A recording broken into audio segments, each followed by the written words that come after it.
kita sebagai teman yang baik adalah mendoakan ketika ada teman kita yang sedang sakit. Kita doakan semoga Aca segera sembuh. Oke, silakan. Sebelum kita mulai pelajaran hari ini, kita awali dulu dengan kelas 3. Kelas 3.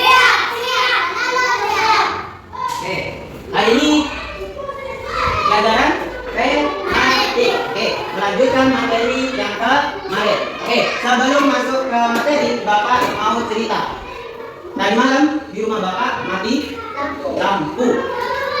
Bapak tidak bisa menghidupkan TV. Bapak tidak bisa menyalakan kipas angin. Aktivitas Bapak juga terbatas. Berapa tadi? Oke, hari ini silakan buka halaman 176. Materinya tentang penghematan energi. Oke, tujuan pembelajaran hari ini yang pertama ya, kalian nanti diharapkan dapat mengidentifikasi pokok-pokok informasi yang sudah kalian dapatkan tentang apa Pak? Tentang penghematan energi. Reno, Dek, kamu di mana? Loh, tadi kemana sih? Kok TV-nya nggak dimatiin? Tokoh dari cerita penghematan energi tadi. Siapa? Reno. Ngapain Reno? Listrik. Apa saja yang Reno lupa matikan?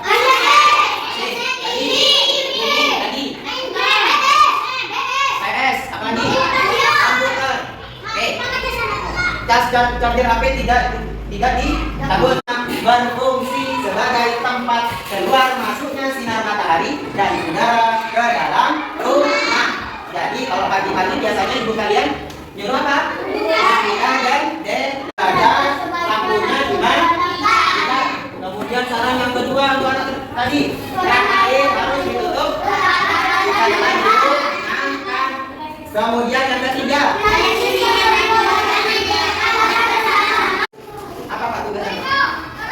tugasnya adalah kalian membuat poster.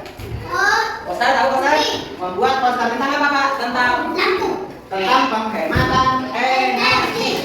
Jadi kelompok. Ini kelompok dua. Nih lihat. Ya. Tahu nih Bu. Sayang ini. Yang akan bertanya kepada kalian, hari ini kita belajar tentang apa?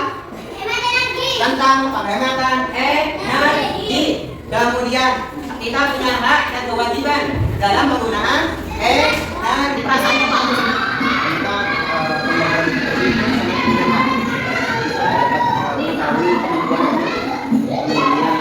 kita juga bisa mengelompokkan anak sesuai dengan kebutuhan. Kelompok 1 kita sabar, kemudian atau visual, kemudian di kelompok 2 sukanya audio.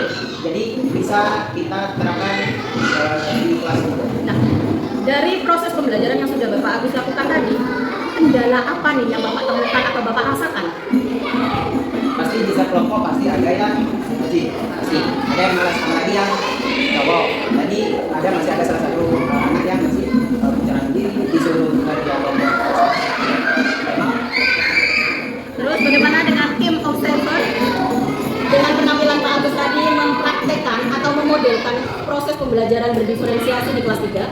Silakan Bu Lilit terlebih dahulu. Pengamatan saya tadi ada beberapa hal yang saya tangkap, yaitu guru yang bersangkutan tidak mengulas pelajaran sebelumnya. Seperti itu, mungkin lupa atau gimana, saya nggak paham. Dan terakhir tadi berdasarkan yang poin-poin yang di sini, tadi guru yang bersangkutan tidak mengatakan materi berikutnya apa, langsung ditutup. Itu saran dari saya. Nanti langsung ini umpan balik dan refleksi untuk kita bersama. Silakan Bu Jana. Aku tadi sudah dalam memberikan pelajaran berefleksi materi karena sudah umpan balik antara siswa dan guru dengan bagus dan murid juga aktif dalam mengikuti pembelajarannya sehingga murid sangat senang dalam pelajaran yang telah dilakukan.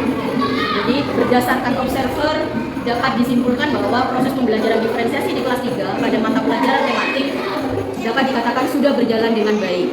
Namun evaluasi dari saya ya selaku pendamping, tadi bisa kita amati bersama bahwa Pak Agus sebagai guru untuk kedepannya nanti di materi-materi selanjutnya proses pembelajaran diferensiasi ini kan menitik beratkan ada 3, yaitu ada diferensiasi konten, diferensiasi dari diferensiasi program.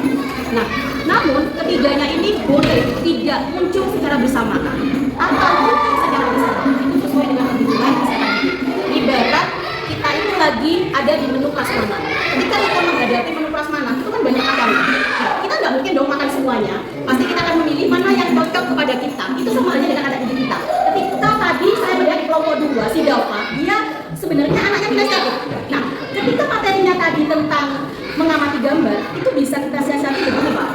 Ini sama ya, salah kita bersama memperbaiki diri kita dalam proses pembelajaran. Dava bisa aja kita tugaskan, atau anak-anak yang memiliki kinestetik, kita tugaskan dia untuk pergi ke kantor misalnya. Coba deh di kantor itu amati, ada benda apa saja yang berkaitan dengan listrik. Kemudian, apakah benda-benda itu berfungsi dengan semestinya? Anak itu kan bercerita nanti, oh iya Pak, tadi aku ke kantor loh, ternyata lampu nyala. Padahal siap hari. Nah, tapi pas anak nyala Pak, padahal gak ada guru. Nah, dari studi kasus seperti itu akan lebih mengena pada anak didik kita, dan itu akan lebih mengasihkan belajarnya. Jadi tidak tegang nih anak didik kita nanti ke depannya. Nah, terus anak-anak yang tadi asik dengan mengamati tayangan yang sudah disiapkan oleh Pak Agung, ya enjoy aja, karena mereka senang dengan tayangan. Nah, apalagi ada suaranya juga kan. Nah, bagaimana dengan anak-anak yang tadi sempat saya lihat ada yang agak ogah-ogahan, mungkin ogah-ogahannya kan bukan nggak suka ya. Nah, kelompok 3 ya, dia kurang aktif karena mungkin mereka itu seandainya tadi gambarnya di print terus diberikan di masing-masing kelompok berbeda, mereka menyampaikan pendapatnya, itu mungkin akan lebih mengena pada anak. Karena tadi secara keseluruhan sudah bagus, hasilnya sudah muncul. Hanya saja kalau saya boleh nilai, itu tadi lebih banyak pemberian materi oleh guru, penjelasannya oleh guru lebih banyak porsinya, ya kan? Nah, murid hanya melakukan tanya jawab saja, tapi aktivitas